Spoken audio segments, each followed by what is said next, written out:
Kalau Bapak memang duduk nanti menjadi presiden, terkait dengan saya pribadi, dua saja. Pertama, jangan Bapak undang saya ke istana. Biarkan saya berdakwah masuk ke dalam hutan, ke masjid-masjid. Karena memang saya dari awal dari sana. Saya orang kampung. Saya masuk hutan ke hutan. Yang kedua, jangan Bapak beri saya jabatan apapun. Saya di antara 40 cucu mbah kakek saya, dia bilang cucuku yang ini satu ini hanya sekolah agama untuk mendidik umat. Sudah selesai. Makanya tak pernah sekolah umum. Jadi biarkanlah saya terbang sejauh mata pandang, saya ceramah. Setelah Bapak jadi nanti, biarlah ulama-ulama yang dekat-dekat. Jika Bapak menetapkan jari yang baik, membuat maslahat yang baik sebagai bagian dari ibadah, maka saya akan jadi orang pertama yang bersaksi di hadapan Allah hari kiamat. Allah Akbar. Saya tanya kamu, Allah kamu khianati amanahku, maka saya jadi orang pertama di hadapan Allah yang bersaksi kepada Allah. Saya mohon akan gandakan siksa neraka. Bertakwalah kepada Allah. Berdoa sih,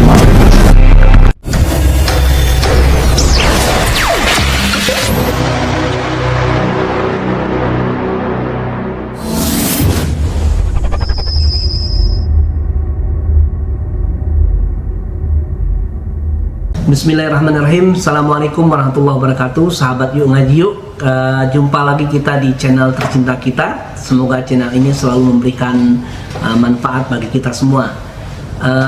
Sahabat Yuk Ngaji Yuk, rahmati Allah SWT, jelang pelantikan Bapak Prabowo Subianto yang akan menjadi Presiden ke-8 Republik Indonesia, akan dilantik di hari Ahad 20 Oktober 2024. Kami channel Yuk Ngaji Yuk sengaja memviralkan kembali nasihat dua ulama besar Indonesia, yaitu Ustadz Abdul Somad dan Ustadz Adi Hidayat, yang pada waktu 2019 waktu Pak Prabowo mencalonkan presiden itu menasihati Pak Prabowo.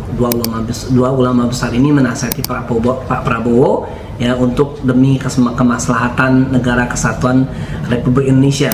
Kita sama-sama tahu bahwa dulu Pak Prabowo di 2019 itu didukung oleh para ulama, ya, para habaib, tokoh masyarakat, tokoh agama, dan khususnya juga umat Islam, yaitu di Istimewa Ulama kedua yang diadakan di Jakarta, dan kita sepakat untuk mendukung Pak Prabowo Subianto karena beliau berani untuk menandatangani yang namanya Fakta Integritas. Ada 17 poin Fakta Integritas itu yang isinya untuk kemaslahatan negara kesatuan Republik Indonesia, dan ini menjadi manfaat buat kita semua untuk mengetahui apa yang mengenang kembali apa yang terjadi di waktu 2019. Dan nasihat ini, walaupun ini nasihat yang sudah lama di 2019, tapi masih relevan untuk kita tayangkan kembali, ya, untuk kita ingat kembali bagaimana kecintaan para ulama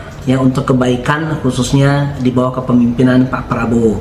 Dan hari ini dengan izin Allah, Pak Prabowo sudah menjadi dan akan dilantik menjadi Presiden Republik Indonesia yang ke-8, dan semoga harapan besarnya adalah bisa membawa Indonesia kepada perubahan yang lebih besar, bukan saja menjadi negara maju tapi juga menjadi negara yang baldatun thayyibatun warabun ghafur, dirahmati dan diridhai Allah SWT, serta rakyatnya menjadi rakyat yang sejahtera, makmur, beriman dan bertakwa kepada Allah SWT. Mari kita saksikan videonya. Kalau Bapak memang duduk nanti menjadi presiden, terkait dengan saya pribadi, dua saja. Pertama, jangan Bapak undang saya ke istana. Biarkan saya berdakwah masuk ke dalam hutan, ke masjid-masjid. Karena memang saya dari awal dari sana. Saya orang kampung. Saya masuk hutan ke hutan. Yang kedua, jangan Bapak beri saya jabatan apapun. Saya di antara 40 cucu mbah kakek saya, dia bilang cucuku yang ini satu ini hanya sekolah agama untuk mendidik umat. Sudah selesai. Makanya saya tak pernah sekolah umum. Jadi biarkanlah saya terbang sejauh mata pandang, saya ceramah. Setelah Bapak jadi nanti, biarlah ulama-ulama yang dekat-dekat. Jika Bapak menetapkan jari yang baik, membuat manfaat yang baik sebagai bagian dari ibadah, maka saya akan jadi orang pertama yang bersaksi di hadapan Allah hari kiamat. Allah Akbar. Saya kandungkan Allah Akbar. kalau khianati amanahku, maka saya menjadi orang pertama di hadapan Allah yang bersaksi di hadapan Allah. Saya mohon akan gandakan siksa neraka. Bertakwalah kepada Allah. Berdoa sih. Baik sahabat Yuk Ngaji yang dirahmati Allah Subhanahu wa taala, telah sama-sama kita saksikan video Ustadz Adi Hidayat dan Ustadz Abdul Somad yang menasihati Prabowo di 2019. Semoga nasihat ini bisa mengingatkan kembali ya pesan-pesan dakwah, pesan-pesan nasihat yang disampaikan kedua ulama tersebut dan bisa diamalkan di bawah kepemimpinan Pak Prabowo. Ustadz Abdul Somad dan Ustadz Adi Hidayat bisa dikatakan mewakili dua organisasi besar, yaitu Nahdlatul Ulama atau NU dan Muhammadiyah, walaupun tidak secara kelembagaan ya, tapi kita sama-sama tahu bahwa Ustadz Adi Hidayat latar belakangnya adalah Muhammadiyah dan Ustadz Abdul Somad latar belakangnya adalah NU.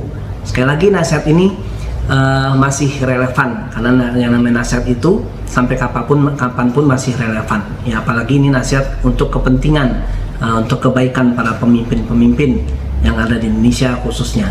Dan yang terakhir, semoga Pak Prabowo Subianto menjadi sebaik-baik pemimpin, bukan menjadi seburuk-buruk pemimpin ya. Ada satu hadis riwayat Muslim yang disabdakan oleh Rasulullah SAW yang berbunyi, sebaik-baik pemimpin kalian adalah orang-orang yang kalian cintai dan mencintai kalian. Kalian mendoakan mereka dan mereka pun mendoakan kalian.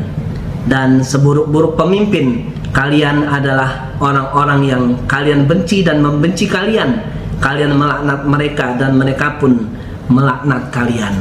Semoga nasihat ini bisa bermanfaat tidak saja buat Pak Prabowo Subianto, tapi juga buat para pemimpin-pemimpin di Negara Kesatuan Republik Indonesia ini untuk selalu berjalan di atas jalan yang lurus ya, berpegang kepada konstitusi, berpegang pada kesepakatan yang selama ini kita sepakati, itu menjalankan nilai-nilai yang diajarkan di dalam Islam yang buatnya Muslim, dan juga menjalankan nilai-nilai Pancasila, amanah Pancasila dan Undang-Undang Dasar 1945. Semoga video ini bermanfaat dan bisa sampai sekali lagi kepada Pak Prabowo dan tim suksesnya. Demikian, Assalamualaikum warahmatullahi wabarakatuh.